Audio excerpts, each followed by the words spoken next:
Listen children, today we are going to learn about the Securities Exchange Board of India, shortly called SEBI. இது வந்து 1988லேயே வந்து இதற்கான establishment வந்து உருவாச்சு. அப்போ வந்து இது வந்து ஒரு சட்டப்பூர்வமான, அதாவது நான் ஸ்டாச்சுட்டரி பாடியாக இருந்துச்சு. ஒரு ஸ்டாச்சுட்டரி பாடியாக இது வந்து இல்லை, நான் ஸ்டாச்சுட்டரி பாடியாக இது இருந்துச்சு. அதுக்கப்புறமா இது வந்து ஃபுல்லாக ஒரு அட்டானமஸ் பாடியாக, அதாவது எல்லா விதமான மேனேஜ்மெண்ட் அந்த மாதிரி வந்து ஒரு ப்ராப்பரான ஒரு மேனேஜ்மெண்ட்குள்ளே வந்தது எப்போ அப்படின்னு சொல்லிட்டு பார்த்தீங்கன்னா, ஒரு கம்பெனியாக வந்தது எப்போன்னு சொல்லிட்டு பார்த்தீங்கன்னா 12th May 1992 அந்த இயரில் தான் இது வந்துச்சு. இது வந்து approved by government of India. Next வந்து இது வந்து செபி ஆக்ட் 1992. இதுக்கு நிறைய ரூல்ஸ் அண்ட் ரெகுலேஷன்ஸ்லாம் இருக்குது. அது எல்லாம் சேர்ந்தது தான் செபி ஆக்ட். இது வந்து 1992 தான் பார்லிமெண்ட்டில் இது வந்து பாஸ் பண்ணாங்க. சரியா, இந்த ஆக்ட் பாஸ் பண்ணாங்க. இதனோட ஹெட் குவார்ட்டர்ஸ் பார்த்தீங்கன்னா மும்பையில் இருக்குது. நெக்ஸ்ட்டு இதில் வந்து எல்லா இம்பார்ட்டண்ட் 4 டைரக்ஷன்ஸ்லேயும் எல்லா இம்பார்ட்டண்ட் பிளேசஸ்லேயும் இதோட ரீஜனல் ஆஃபீஸ் இருக்குது. New Delhi, Kolkata, Chennai and Ahmedabad. Next நம்ம பார்த்தோன்னா இதனோட ஆர்கனைசேஷனல் ஸ்ட்ரக்சரை பார்க்கலாம். இதில் வந்து பார்த்தீங்கன்னா ஒரு டைரக்டர் இருக்காங்க, அவங்களுக்கு கீழே 2 அடிஷ்னல் டைரக்டர், ஒரு டெக்னிக்கல் டைரக்டர் இருக்காங்க. அடிஷ்னல் டைரக்டருக்கு கீழே ஒரு டெபுட்டி டைரக்டர். இவங்க வந்து எல்லா விதமான மேனேஜ்மெண்ட் அஃபேர்ஸ்லாம் பார்க்குறாங்க ஸ்டாக் எக்ஸ்சேஞ்சஸோட. நெக்ஸ்ட் வந்து ஃபுல் அண்ட் ஃபுல் அட்மினிஸ்ட்ரேஷனை பார்க்கறது யாருன்னு சொன்னால் அந்த செகண்ட் அடிஷ்னல் டைரக்டர், அவங்களுக்கு கீழே டெபுட்டி டைரக்டர், அவங்களுக்கு கீழே அசிஸ்டன்ட் டைரக்டர், அவங்களுக்கு கீழே செக்ஷன் ஆஃபீஸர். நெக்ஸ்ட் வந்து full and full computerised system தான் இன்னைக்கு. நிறையா சாஃப்ட்வேர்ஸ் வந்து அதில் வந்து இன்க்ளூட் பண்ணி இன்னைக்கு வந்து உலக அளவில் வந்து ஒரு மிகப்பெரிய ஒரு இன்ஃபர்மேஷனை வந்து அது கொடுத்துட்ருக்கு அப்படின்னு சொன்னால் அதுக்கு காரணம் இங்கே இருக்கக்கூடிய ப்ராப்பர் சிஸ்டம் மேனேஜ்மெண்ட் தான். இதுக்கு வந்து முக்கிய காரணம் யாருன்னா டெக்னிக்கல் டைரக்டர், அவருக்கு கீழே டெப்டி டைரக்டர், அவருக்கு கீழே அசிஸ்டன்ட் டைரக்டர், அவங்களுக்கு கீழே டெக்னிக்கல் அசிஸ்டன்ஸ். இந்த மாதிரி ஒரு ஸ்ட்ரக்சர் இருக்கிறது தான் வந்து என்னதுன்னா organisational structure of SEBI.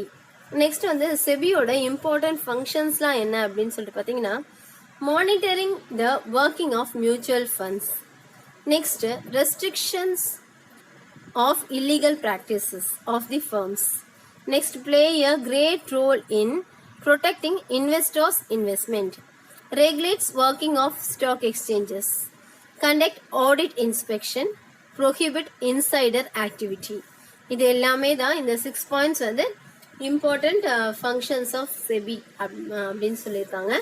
Next இதனுடைய அப்ஜெக்டிவ்ஸ்னால் என்னென்னா நோக்கங்கள் அப்படின்னு அர்த்தம். இது உருவாக்கப்பட்டதற்கான நோக்கங்கள் 4 இம்பார்ட்டன்ட் அப்ஜெக்டிவ்ஸ். ஒன்று வந்து என்னன்னா regulation of stock exchanges all over India.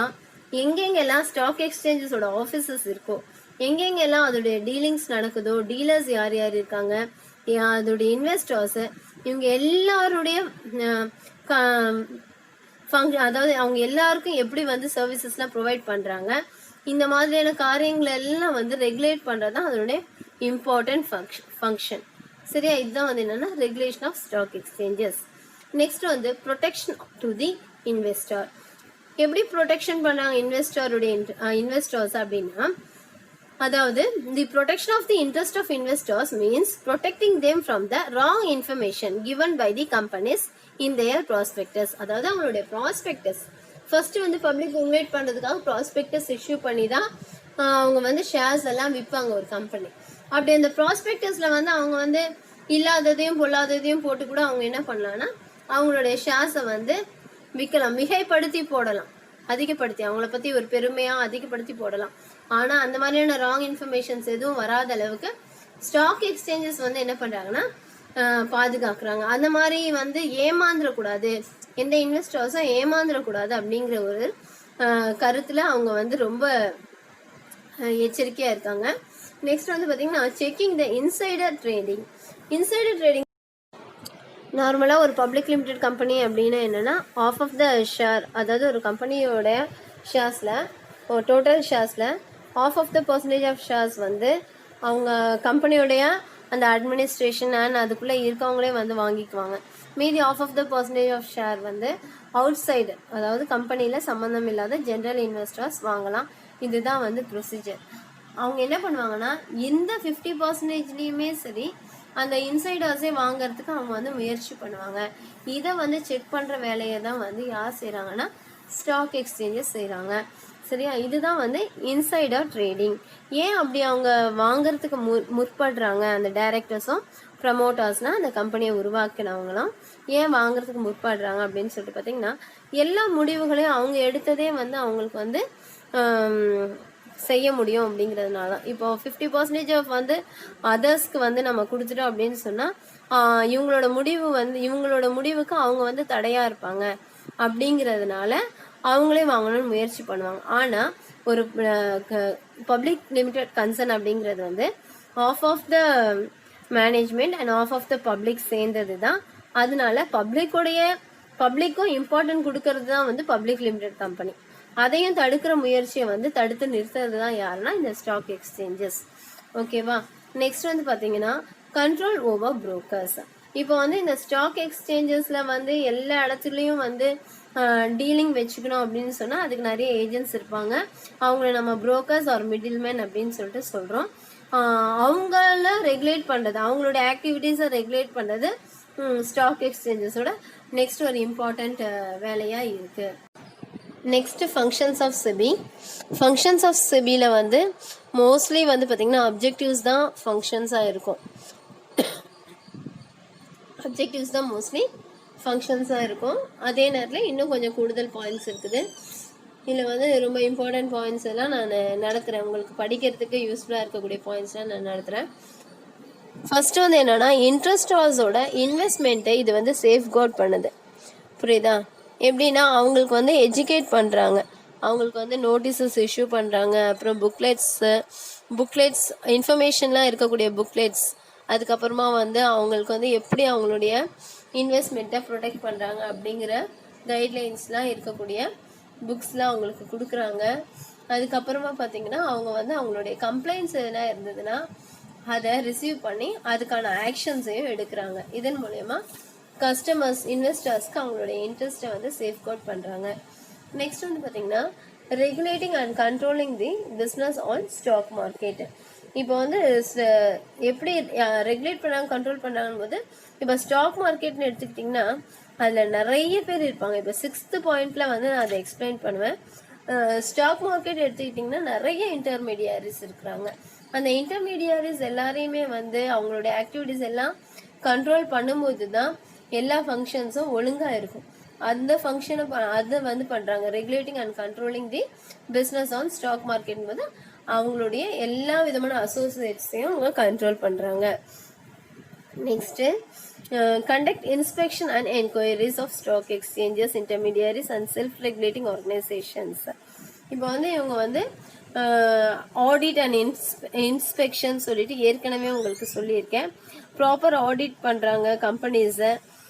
Next வந்து இவங்க வந்து நிறைய ஸ்டாக் எக்ஸ்சேஞ்சஸ் ரீஜனல்லாம் இருக்கு இல்லையா, அது எல்லா ரிப்போர்ட்ஸையுமே இவங்க வந்து அடிக்கடி இன்ஸ்பெக்ஷன் அண்ட் ஆடிட்டிங் பண்ணுறதுனால, என்கொயரிஸ் பண்ணுறதுனால எந்த விதமான தவறும் இல்லாதபடிக்கு ஸ்டாக் எக்ஸ்சேஞ்சஸை கொண்டு போக முடியுது. நெக்ஸ்ட் இன்சைடர் ட்ரேடிங்கை வந்து அவாய்ட் பண்ணுறாங்க. இன்சைடர் ட்ரேடிங் ஏற்படாத அளவுக்கு அவாய்ட் பண்ணுறாங்க. அப்புறம் வந்து பார்த்திங்கன்னா அன்ஃபேர் ப்ராக்டிசஸ், அதாவது எந்த விதமான ஃப்ராடுலண்ட் ப்ராக்டிசஸ் எதுவுமே இல்லாத அளவுக்கு அவங்க வந்து அதெல்லாம் தடை செய்கிறாங்க. அப்புறம் இதில் வந்து நிறைய இன்டர்மீடியட்ஸ் இருக்காங்கன்னு ஏற்கனவே சொன்னேன். அவங்க எல்லாம் யார் அப்படின்னு சொல்லி பார்த்தீங்கன்னா brokers, sub brokers, share transfer agents, bankers, trustees, registrars, merchant bankers, underwriters, portfolio managers, investment advisers and various other intermediaries. இவங்க எல்லாரும் சேர்ந்து இருக்கக்கூடியது தான் வந்து ஸ்டாக் எக்ஸ்சேஞ்ச். இவங்க எல்லாரும் சேர்ந்து வேலை செய்யக்கூடிய ஃபங்க்ஷன்ஸ் தான் வந்து ஸ்டாக் எக்ஸ்சேஞ்சஸில் கேரி அவுட் பண்ணுறாங்க. அதனால இவங்க எல்லாரையும் கண்ட்ரோல் பண்ணக்கூடிய ஒரு மிகப்பெரிய பொறுப்பு வந்து ஸ்டாக் எக்ஸ்சேஞ்சஸ்க்கு இருக்குது. நெக்ஸ்ட்டு வந்து செபியோட கைட்லைன்ஸ். இது வந்து இன்வெஸ்டர்ஸ்க்கு வந்து அந்த இன்வெஸ்டர்ஸ்க்கு வந்து செப்பரேட் கைட்லைன்ஸ், அதே நேரத்தில் இங்கே லிஸ்டட் கம்பெனிஸ் இருக்காங்க இல்லையா, இவங்களுக்கு செப்பரேட் கைட்லைன்ஸ் கொடுத்து அவங்கள வந்து அந்த கம்பெனிஸ் வந்து எந்த அளவுக்கு இவங்களோட கைட்லைன்ஸ் படி நடக்கிறதுக்கு உதவி செய்கிறாங்க. அதுக்கு அடுத்தது பார்த்தீங்கன்னா ஃபங்க்ஷன்ஸ் ஆஃப் செபில to motivate financial intermediaries to create their professional associates and manage harmful actions in their members. அதாவது சில மேனேஜ்மெண்ட் ஏற்படக்கூடிய சில சிக்கலான சூழ்நிலைகளை அவங்க பேலன்ஸ் பண்ணுறதுக்காக அவங்க என்ன பண்ணுறாங்கன்னா ஃபினான்ஷியல் இன்டர்மீடியரிஸை மோட்டிவேட் பண்ணுறாங்க. அதுக்கு அடுத்தது வந்து பார்த்தீங்கன்னா levying fees or any other type of charges to carry out the purpose of the act. இப்போ வந்து அவங்களுடைய ஆக்ட் பிரகாரம் எந்த அளவுக்கு அவங்க வந்து ஃபீ பே பண்ணணுமோ அந்த அளவுக்கு வந்து அவங்களுக்கு ஃபீஸ்லாம் வந்து என்ன பண்ணுறாங்கன்னா வாங்குறாங்க. அதாவது ஒரே ஃபீஸ், ஒரு பர்டிகுலர் அமௌண்ட் ஆஃப் ஃபீஸ் வந்து அவங்க என்ன பண்ணுறாங்கன்னா வாங்குறாங்க. நெக்ஸ்ட் வந்து சென்ட்ரல் கவர்மெண்ட்டோட எல்லா விதமான பெர்ஃபார்மிங் ஃபங்க்ஷன்ஸையும் இவங்க வந்து கேரி அவுட் பண்ணுறாங்க. Powers of SEBI. இப்போ வந்து செபியோட பாஸ் என்னென்ன அப்படின்னு சொல்லிட்டு பார்த்தீங்கன்னா, first powers relating to stock exchange and intermediaries. இதில் அவங்க இம்பார்ட்டண்ட்டாக என்ன பண்ணுறாங்க அப்படின்னு சொல்லி பார்த்தீங்கன்னா, இந்த ஸ்டாக் எக்ஸ்சேஞ்சஸ், அதாவது செபியில் வந்து இப்போ ஆர்பிஐயில் எல்லா பேங்க்ஸும் எப்படி கனெக்ட் ஆகிருக்கோ அதை மாதிரி தான் செபியும். செபியில் இந்தியாவில் இருக்க எல்லா ஸ்டாக் எக்ஸ்சேஞ்சஸும் கனெக்ட் ஆகிருக்கும். இப்போ அதில் வந்து பார்த்தீங்கன்னா ஸ்டாக் எக்ஸ்சேஞ்சஸ் அண்ட் இன்டர்மீடியரிஸோடைய ஒர்க்லாம் எப்படி இருக்குது அப்படின்னு சொல்லிட்டு அவங்க இன்ஸ்பெக்ட் பண்ணுறதுக்கு இவங்களுக்கு அதிகாரம் இருக்குது. பவர்னா அதிகாரம். நெக்ஸ்ட் வந்து பார்த்தீங்கன்னா power to impose monetary penalties. இப்போ செபி வந்து இப்போது இன்டர்மீடியரிஸ் அதுக்கப்புறம் மற்றவங்கள அந்த ஸ்டாக் எக்ஸ்சேஞ்சஸில் இருக்கக்கூடிய மெம்பர்ஸ் மூலயமா ஏதாச்சும் தவறுகள் நடந்துச்சு, ஏதாச்சும் வந்து பிரச்சனைகள் இருந்துச்சு அப்படின்னு சொன்னால் அவங்க மேலே வந்து பெனால்டிஸ், மானிட்டரி பெனால்டிஸ்னால் பணத்தை வந்து அவங்க கட்டணும், அந்த மாதிரி பெனால்டிஸ் வந்து அவங்க போடுவாங்க. நெக்ஸ்ட் வந்து சில நேரத்தில் வந்து ரெஜிஸ்ட்ரேஷனை ஒரு ஷார்ட் பீரியடுக்கு சஸ்பெண்ட் பண்ணவும் அவங்களுக்கு அதிகாரம் இருக்குது. நெக்ஸ்ட் வந்து பார்த்தீங்கன்னா power to initiate actions in functions assigned. இப்போ வந்து செபியோட கைட்லைன்ஸில் ஒரு சில ஃபங்க்ஷன்ஸ்லாம் இருக்கும் எல்லாருக்கும். அந்த ஃபங்க்ஷன்ஸை மாற்றி அமைக்கிறதுக்கும் ஒரு புதிய வேலையை வந்து புதிய சட்டங்களை வந்து போடுறதுக்கும் செபிக்கு அதிகாரம் இருக்குது. நெக்ஸ்ட் வந்து பார்த்தீங்கன்னா power to regulate insider trading. Insider ட்ரேடிங்லேயே எல்லா விதமான சேஞ்சஸும் செய்கிறதுக்கு செபிக்கு அதிகாரம் இருக்குது. Next power under securities contract act. இப்போ வந்து மினிஸ்ட்ரி ஆஃப் ஃபினான்ஸ் வந்து இது வந்து 1992 வந்து இதை வந்து ஒரு ஆர்கனைஸ்டு செக்டாராக வந்து உருவாக்குனாங்க. அதுக்கப்புறமா 13 செப்டம்பர் 1994 வந்து பார்லிமெண்ட்டில் ஒரு எக்ஸ்ட்ரா பவர் வந்து செபிக்கு கொடுக்கப்பட்டது. என்ன அப்படின்னு சொல்லி பார்த்தீங்கன்னா, இப்போ ஸ்டாக் எக்ஸ்சேஞ்சஸ் கண்ட்ரி வைடு இருக்கிற எல்லா ஸ்டாக் எக்ஸ்சேஞ்சஸ்லையும் இவங்க என்ன பண்ணலாம்னா 3 பேரை அந்த கவர்னிங் பாடியில் நாமினேட் பண்ணலாம் அப்படிங்கிற ஒரு அதிகாரத்தையும் கொடுத்தாங்க. நெக்ஸ்ட் வந்து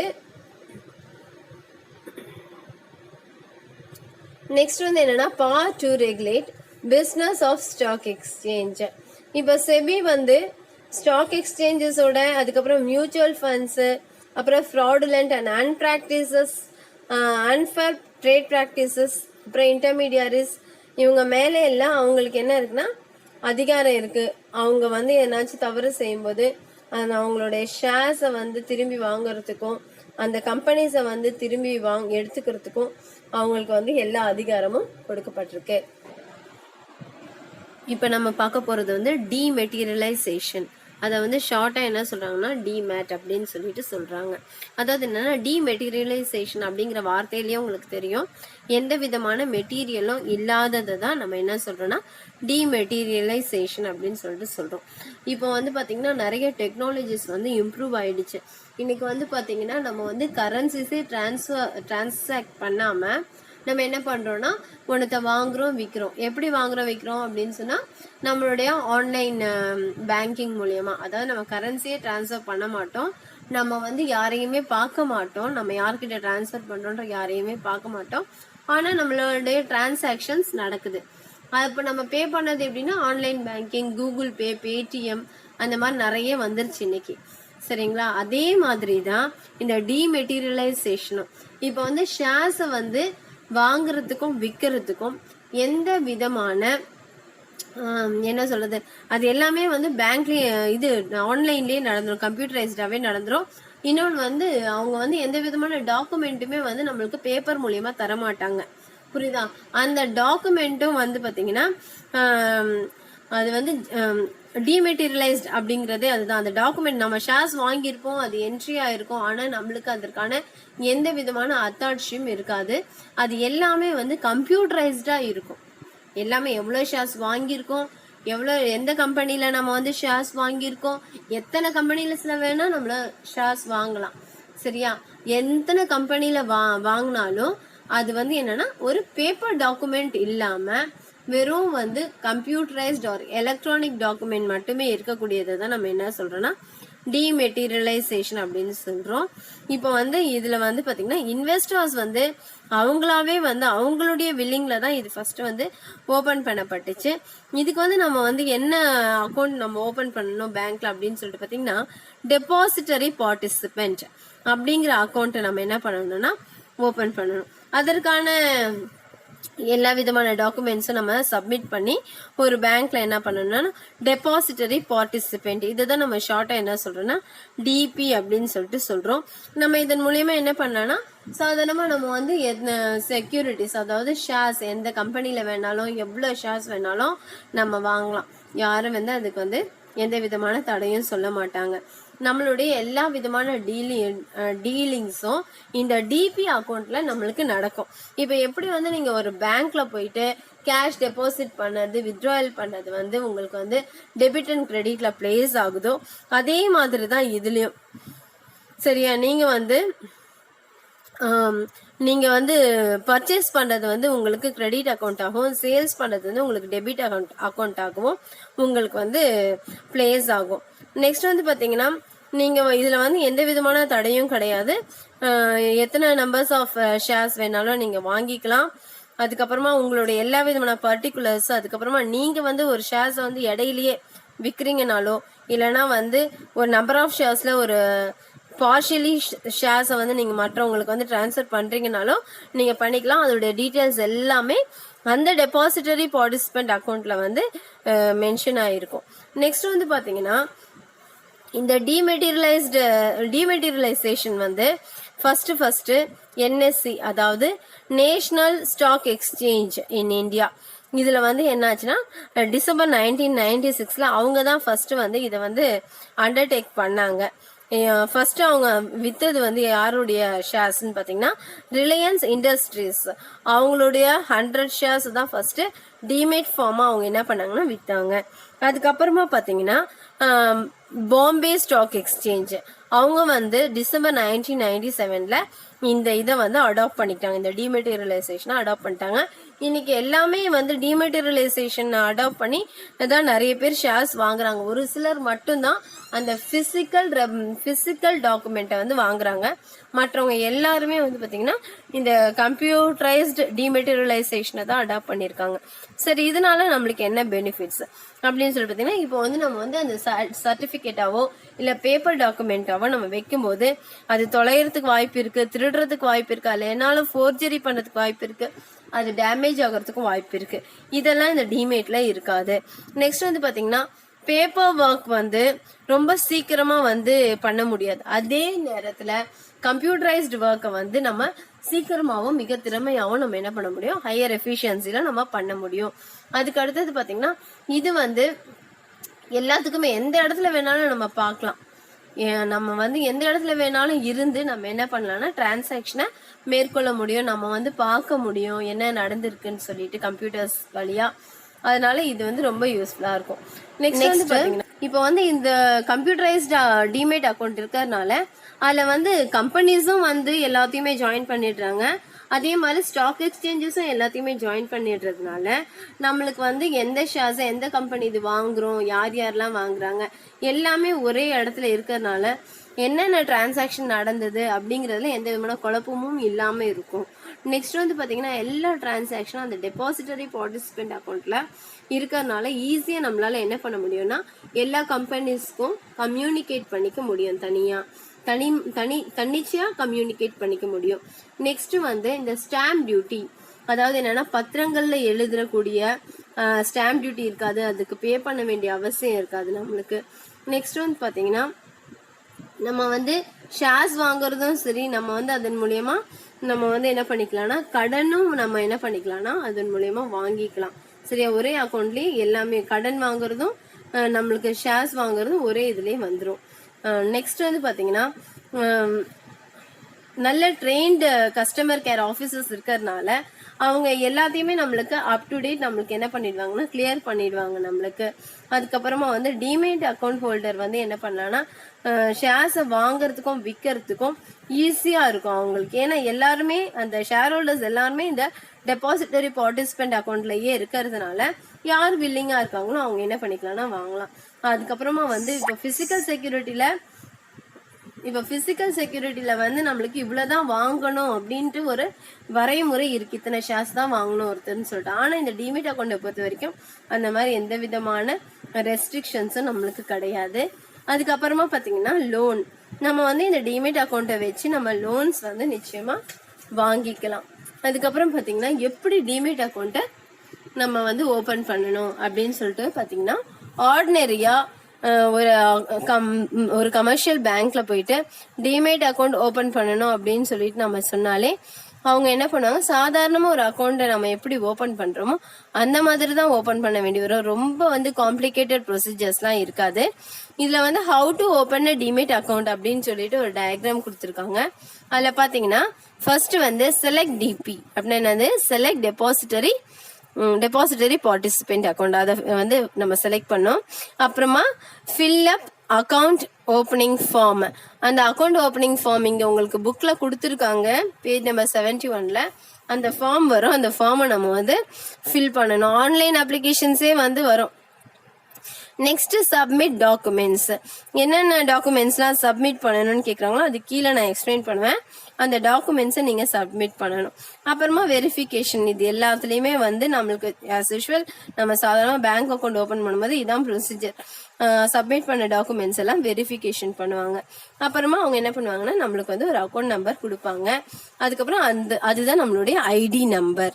சரி, இதுதான் procedure, very simple procedure. Next வந்து இப்போ இதை வந்து தியரிட்டிக்கலா பார்க்கலாம் நம்ம எப்படின்னு சொல்லிட்டு. இப்போ வந்து நம்ம ஃபார்மை வந்து ஃபில்அப் பண்ண போறோம். ஃபார்ம் ஃபில்அப் பண்ணும்போது அதில் வந்து நம்ம என்ன வைக்கணும்னா பாஸ்போர்ட் சைஸ் போட்டோஸ் நம்ம வந்து வைக்கணும். அதுக்கப்புறமா வந்து நம்முடைய பேன் கார்டு இருந்தால் பேன் கார்டு வைக்கணும் கண்டிப்பா. அதுக்கு அடுத்தது அவங்க வந்து நிறைய ரூல்ஸ் அண்ட் ரெகுலேஷன்ஸ், அதுக்கப்புறமா அந்த சார்ஜஸ் பத்தின டீட்டெயில்ஸ்லாம் கொடுத்துருப்பாங்கல்ல, அதெல்லாம் படிச்சுட்டு நம்ம அதை வந்து அக்ரி பண்ணிக்கணும். அதுக்கு அடுத்தது இந்த டிபி ஸ்டாஃப் வந்து தனியாக வந்து உங்களை காண்டாக்ட் பண்ணி உங்களுடைய டீட்டெயில்ஸ் எல்லாம் அவங்க வந்து செக் பண்ணுவாங்க. அதுக்கு நம்ம கோஆப்ரேட் பண்ணணும்.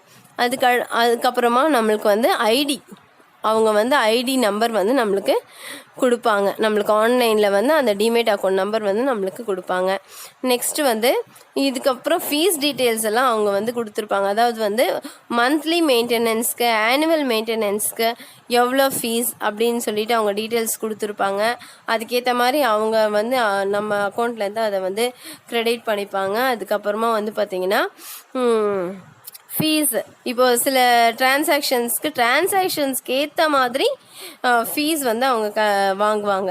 சரியா, எவ்வளோ டிரான்சாக்ஷன், எவ்வளோ ஷேரோட அமௌண்ட்டுக்கு ஏற்ற மாதிரி ஃபீஸ் வந்து அவங்க வந்து நிர்ணயிப்பாங்க. அதுக்கப்புறமா வந்து எதனாச்சும் ஃபிசிக்கல் டாக்குமெண்ட்ஸ் நம்ம வந்து கேட்டோம்னா அதுக்கு தனியாக நம்ம பணம் கட்ட வேண்டி இருக்கும். இதெல்லாம் தான் இம்பார்ட்டண்ட் அந்த ஃபீஸ் டீட்டெயில்ஸில்.